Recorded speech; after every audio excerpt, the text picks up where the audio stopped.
back and then say, yeah, let's get that meeting going in September, October, November, it's going to be too late.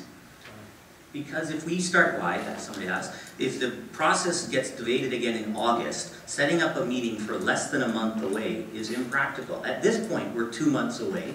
We would work with the community associations to fill that room, and then I could respond to every letter writer who complains about the taxes that we are asking them to pay, that we had a chance for you to come out. In fact, we had 3 of them. And so, I'm sorry you couldn't make it.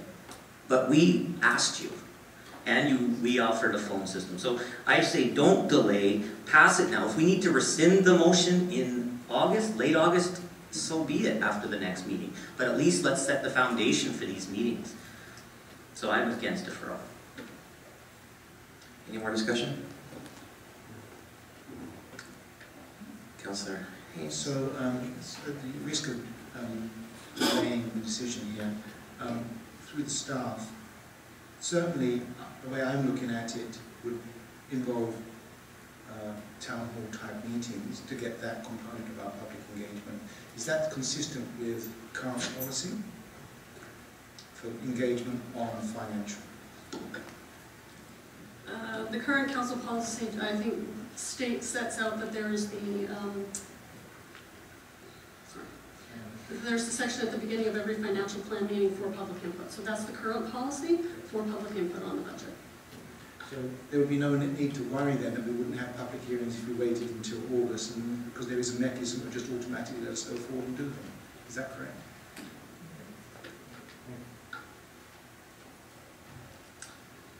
So seeing no more discussion, with that I'll call the question on the motion to postpone. All in favour of postponing? Opposed? Councillor Plant, the Mayor. Opposed? The motion passes. Yeah, it looks like we didn't do anything with the recommendation, right? Councillor Plant?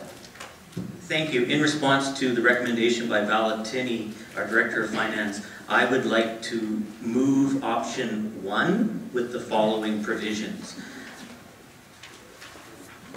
regarding establishing an increased cap. That we, option 1, we will not decide what the cap is, but send memos to all departments to ask them to prepare budgets based on 1%, 2%, 3%, and 4% increases. If that makes sense, I see some questions coming back.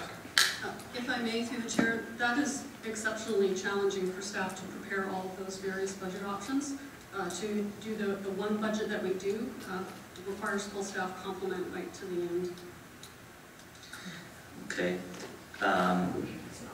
So I'd like to amend my motion then to do it on a 2% and, well, actually, I'm going to step back a second. A question through you to staff then.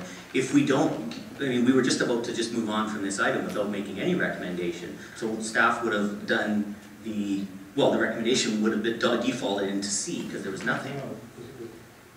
So, no, because she's asking for an approval tonight. It's right there. It's a recommendation. Please send direction to staff as to how they would propose the cap. So I'm not sure if we don't pass anything, what happens tonight? That's a question through you, Mr. Mayor, to staff. Through the chair. So historically, guidelines have been established in June, so we're already a month behind. So departments are waiting for instructions through a decision on how to begin to prepare their budgets. So we would be delayed another month in providing some direction to departments. Budget preparation happens generally from August through the end of October. I would like to ask for your assistance then, because we are not at a place where we're going to have a cap debated until December, it sounds like, because even if we went through the education process, which I was in favor of, we would have come back in December. So I'm not sure how people would have anticipated those budget if the caps anyway. So we wouldn't have been able to do this whole cap thing until next year, because people need to start budgeting now. So I'm not sure what the point of going out in the fall to determine a cap would be unless it's for future years. So question, is there a way to have staff come back with 2%, 3%, 4% potential cap increases without it being incredibly difficult? Because otherwise, the only option seems to be is the status quo. Because if we don't ask, we can't decide what the cap is tonight. We have to ask what several of the caps could be. So I'm not sure how we can fulfill your recommendation of determining what the cap would be without there being several cap options. I'm struggling here as you can tell. Yeah, through Mr. Mayor, I understand this is challenging stuff. This is not simple. Setting a cap is incredibly challenging, and to do so in a short time frame is difficult, and I fully recognize that. So we're coming back in the time frame that is available to us because our budget process doesn't end in May and we start immediately preparing the next year's budget. There is very little time to put something in quickly. Having said that, the process that was used in previous years was to develop reduction scenarios. So we would prepare the budget based on the base guidelines that are in attachment C. So that's 0% increase essentially across the board. We only bring forward where there are contracted increases that they're non-discretionary increases. The additional positions are only critical capacity, so that the guidelines in attachment C really are your baseline budget. However, if we then want to say, no, we're capping taxes at X%, we can develop reduction scenarios that can hopefully bring us to that. That is slightly different than providing a variety of different increases. We say, okay, we're going to scale back. If we scale back this service, this is how much we'll save, this is what it looks like. That then gives the public something to talk about a different service level change. So that's one of the parts of the public process. You need to say to the public, these are the options we're using, this is what it looks like, do you support, do you not support? Rather than, it's a bit problematic to just go out to the public and say, what would you like us to reduce? Because you will get 114,000 different answers, right? So my recommendation to you at this point, if to allow staff to move forward with budget preparation, is to approve the budget guidelines in attachment C. I would say if you're still wanting to consider a cap, don't say no cap. You can leave that, but adopt C. We'll come back with the public participation options in August. You can take a look at what that process might look like. We may be able to do the simple survey, such as Councillor Dermott had brought forward, just to get a sense of the public. As I've said in the report, if you get responses back, such as Edmonton did, there was very strong support there not to touch services. So if that's the information that you get back from the public with a very simple survey, it gives you a pretty good place to go. If you came back with results that most people are saying, yeah, we want you to reduce our taxes and we're prepared to reduce our services, then we have a much different process to go through. And the reality is, if going through something that significant to determine where you're going to cut may not hit until 2017. We may not be able to make those changes because it's all incremental and it takes time to incorporate any service change adjustments. It's not like, 20 people stop working tomorrow. It doesn't work that way. So that would be my recommendation for a way through this. There is no silver bullet.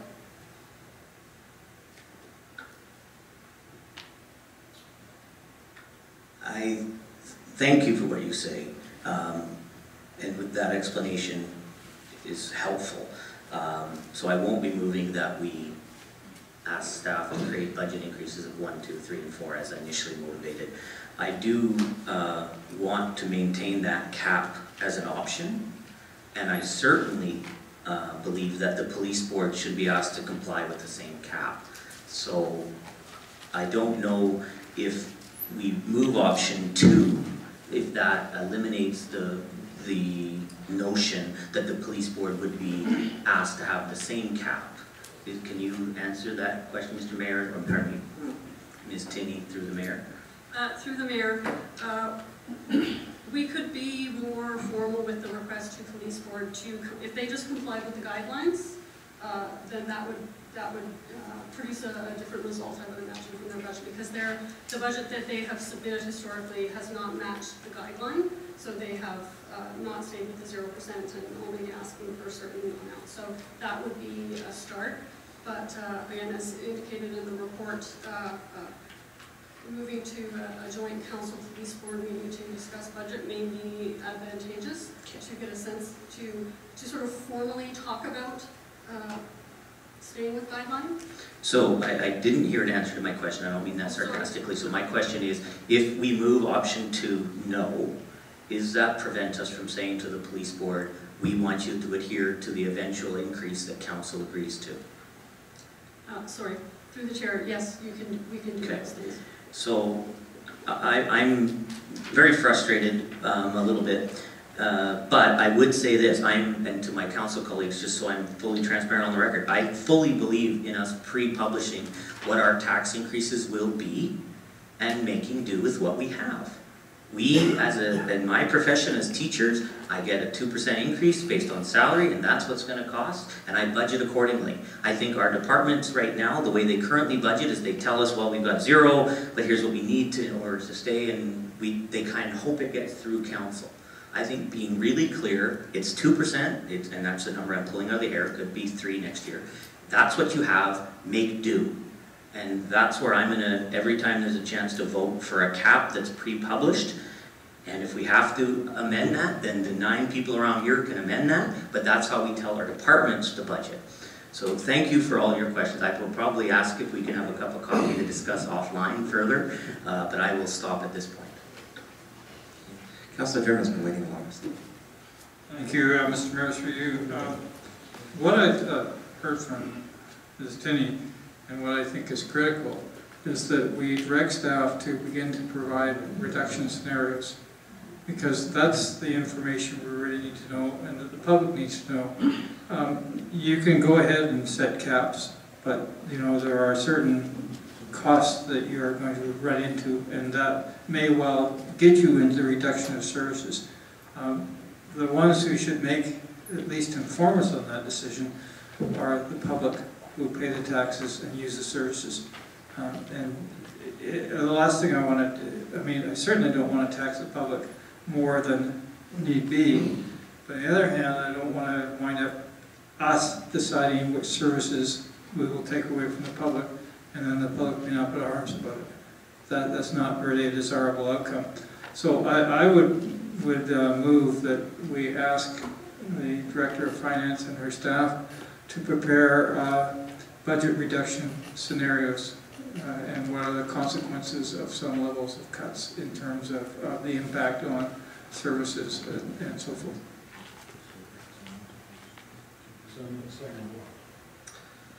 Moved by Councillor German, seconded by Councillor Haynes. Some discussion on this? Councillor Plant?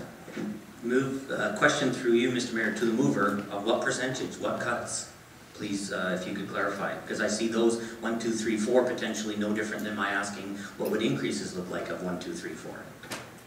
Well, as I understood Ms. Tinney, and she could perhaps clarify, that it's much easier for staff to produce scenarios for various levels of increase reduction scenarios rather than go through a whole budgeting process in that respect.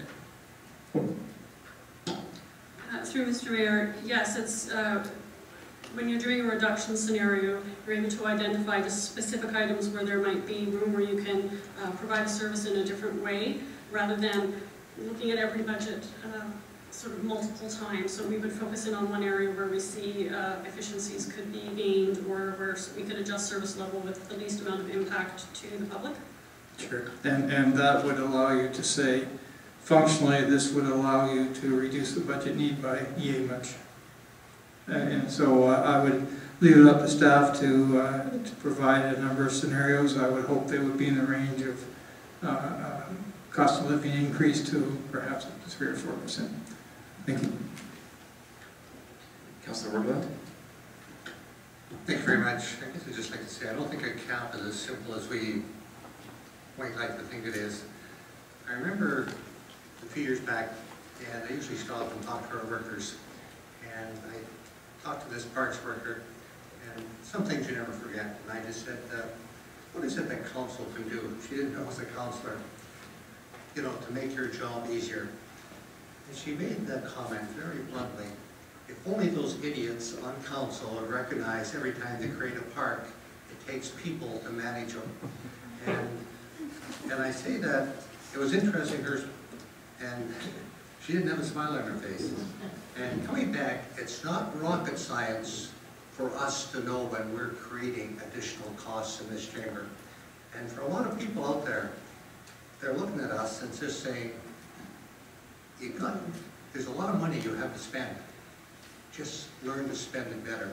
And I think we have to look at that, better and wiser. But coming back to the conversation we're having here tonight, I would feel much better if we gave it to the Finance Committee and let them work with their staff and come back with a recommendation on what we're talking about. Thank you. Councillor Haynes? I'm just going to reflect on a few things and then maybe suggest a possible friendly amendment to Councillor Derman. In option 1, we did talk about decide what the cap will be. The next line was decide whether the police board will be asked to comply with the same cap. I wonder if we can embrace any of that language in the existing motion, that the intent of asking the staff, as you described, would be that we would explore the idea of a cap of some kind. I'm not sure if that's the right word, but a cap linked to cost of living, and the police board will be asked to comply with the same cap. I think that sets a message and sets a tone that I think may be in the direction that my colleague Councillor Clark was asking, and it's certainly one that I think is worthwhile doing. That would be a friendly amendment.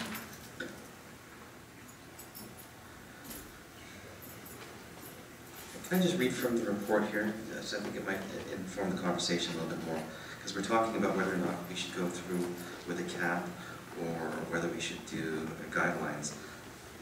One of the highlights of this report, and mentioned in option 1, is deciding whether the police board will be asked to comply with the same cap. It says here on page 35, the last item listed under cons is a complex issue. Police board, although encouraged to follow annual budget guidelines, has been unable to comply in recent years as they work to fulfill the department's strategic plan. So that's something that's independent of this council, that strategic plan. It goes on to say, the 2015 budget increase was 7.55% or $2.1 million and accounted for almost half of the overall tax increase. So if we're looking towards a cap and how we manage this going forward, certainly direction has to be given to the police board to do something at an early stage, because if we get towards the end of the year, the end of the cycle, they get into another element, or I should say year of their strategic plan, and they simply won't be able to help us accommodate the kind of budget tax decrease that I think we're all looking for and that the public is looking for, and that we have a hard time defining. So given the recommendations that have come forward here, I think somewhere in this motion or a following motion, some sort of direction has to be made to the police board. Because certainly it was the police board that came with their numbers late in the budget cycle, and we went back to them and said, can you provide some budget reduction scenarios? And they simply came back and said, well, this is what we can accommodate, but everything else is going to be a deferral. And the council chose that deferrals were less tasteful than simply taking the hit on it this year. So I would provide that as guidance to council. Can I give that the floor, Mr. Mayor? So with the friendly amendment, Councillor, would you embrace the language there that would mention that the police board would be asked to comply, or encouraged to comply, asked to comply, and that we would be looking towards the idea of a cap linked to the cost of living index? Yeah, I think those things are essentially implicit in the motion. What you get out of budget reduction scenarios is that you see the consequences of reducing the budget by various amounts or capping it by various amounts, and then you can start to decide whether that's viable or not, and then I would hope that that would come forward as soon as possible, and then you can, based on an understanding of what will be the effect of your decisions, then you can decide what your decision is. One of the things that hopefully might be able to come from that is to say what will be the consequences to the police of agreeing to this particular cap, or particular budget reduction scenario. It's hard to agree to that before knowing, because it will affect different departments in different ways. And in fact, sometimes you accomplish a budget reduction, but you hit some departments less because their needs are greater. So I would prefer to wait till we got the budget reduction scenario and then said, okay, it should enable us to see what would be the consequence for the police department of being a part of this. So with the friendly amendment then, that is still under discussion, I think there's a value in saying something in this motion to give a heads up to the police department that we will be Sure. in this direction. I'm just wondering what wording you think would be appropriate. Well, simply the motion is to do budget reduction scenarios, to provide the information, but the intent is to see if council can set caps or levels for budget increases that might affect all departments and police services.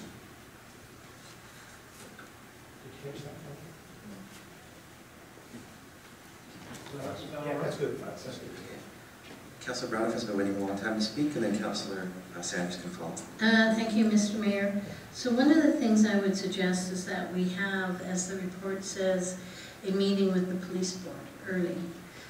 We used to do this, we used to get together with them before the financial plan, and we could have a discussion with them over our concerns and the budget reduction scenarios.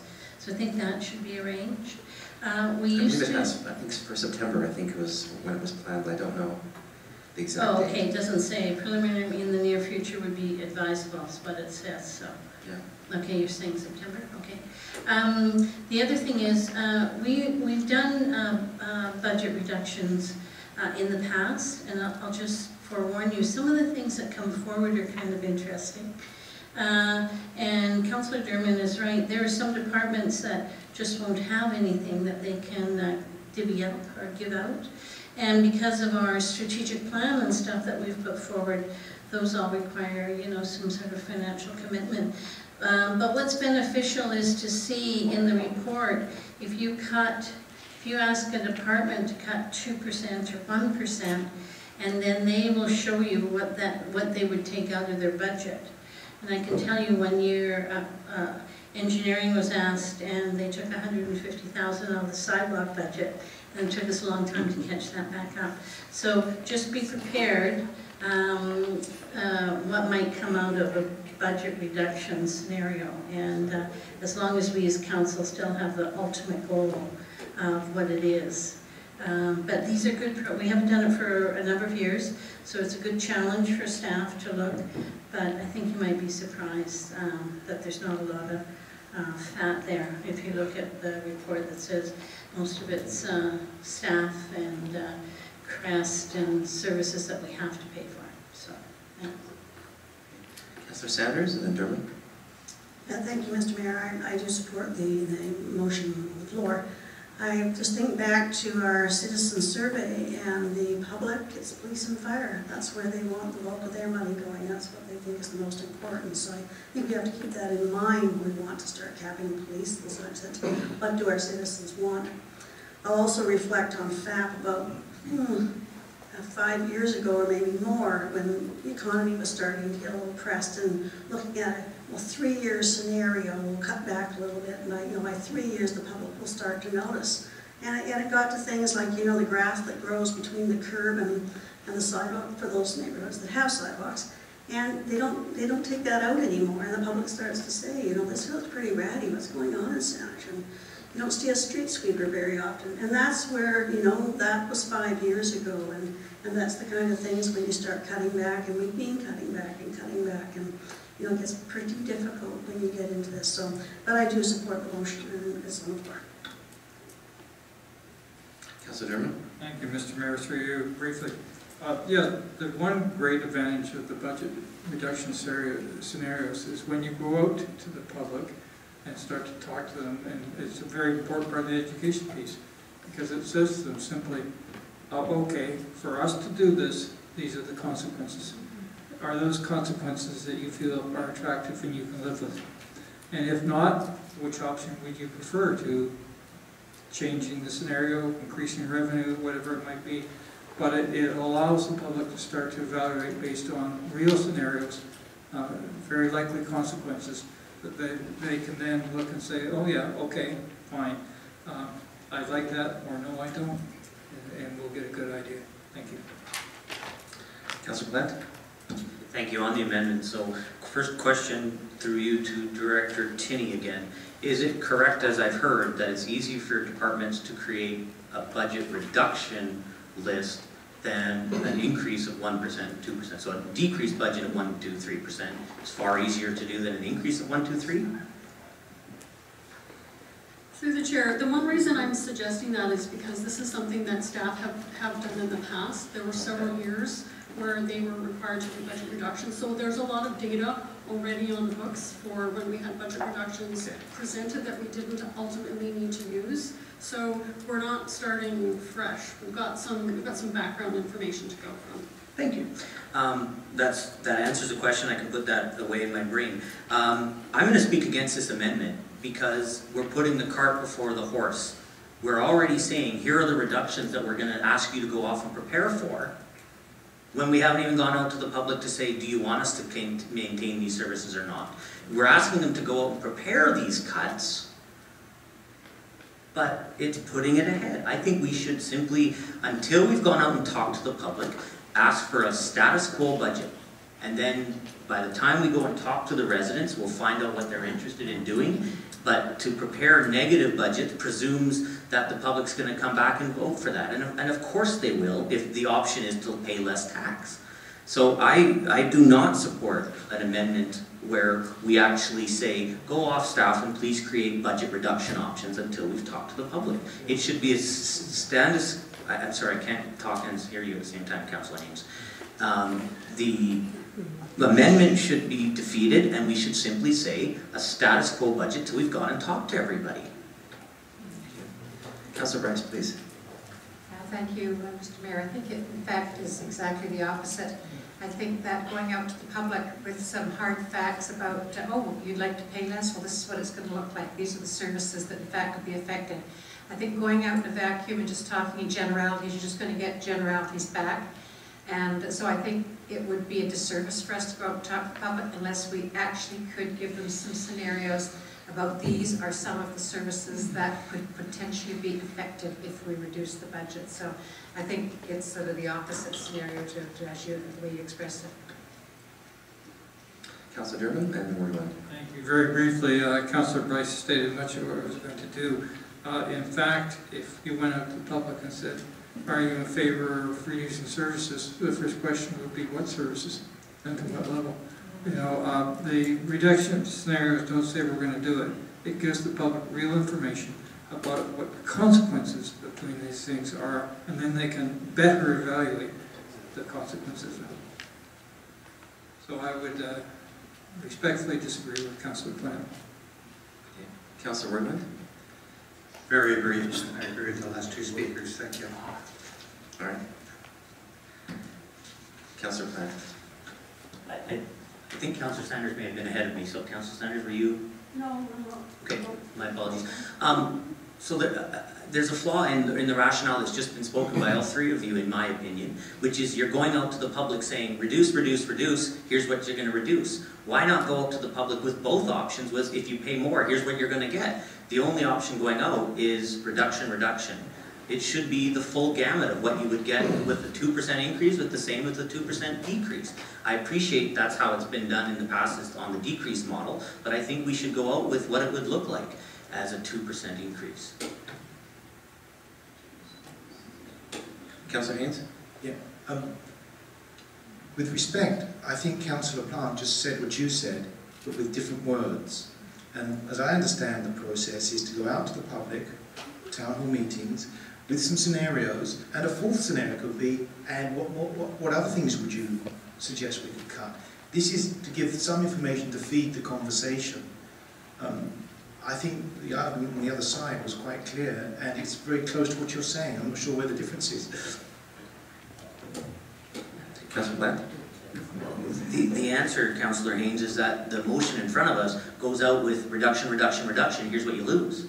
There is nothing going out that will be prepared going out saying, if we added 1% to our budget, this is what you would get. If we added 2% to the department budgets, this is what you get. The only options we're going out with are cuts, which presuppose that that's what we're trying to do, which is cut. Well, there's automatic increases.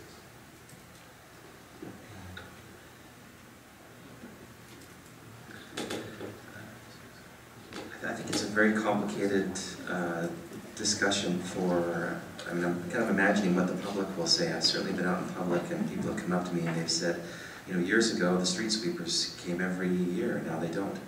And somehow that must be reflected in our budget. I was on Douglas Street last week, and there was a gentleman with a little grabber tool, and he was picking up garbage along the way, and I didn't know if he was our staff or not. He didn't have a vest on. I came over to ask him what he was doing, and he said, "No, this is just, you know, to keep the neighborhood clean." I said, "You shouldn't be doing this. We should be doing it." And he said, "No, I'd like to do it. It's good exercise, and it keeps my taxes low." So there's something to be said for, you know, different sides of the argument. Councillor Dermott? Thank you. I just wanted to clarify for Councillor Plant. I think the public knows that existing services and existing processes is going to probably give us increases in the budget in the vein of what we've had the last couple of years. The budget reduction scenarios don't suggest that you are having a necessarily reduction in taxes. They're saying if you decide to try to move below that level that you would expect normally next year, here are the consequences of moving down and progressively moving down further. There are greater consequences. That allows the public to say, and they know very well what services they're getting now, and they will become aware through this process that that's going to result likely in another 4% tax increase or whatever it happens to be. So here's the options for reducing it. And are you in favor of that, or do you want to stay with the status quo? Thank you.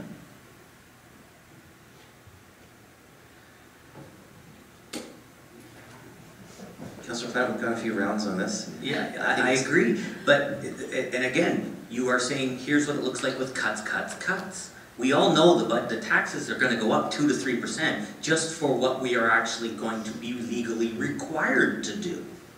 So a status quo budget is going to see a 2 to 3% increase. But if you're gonna go out to the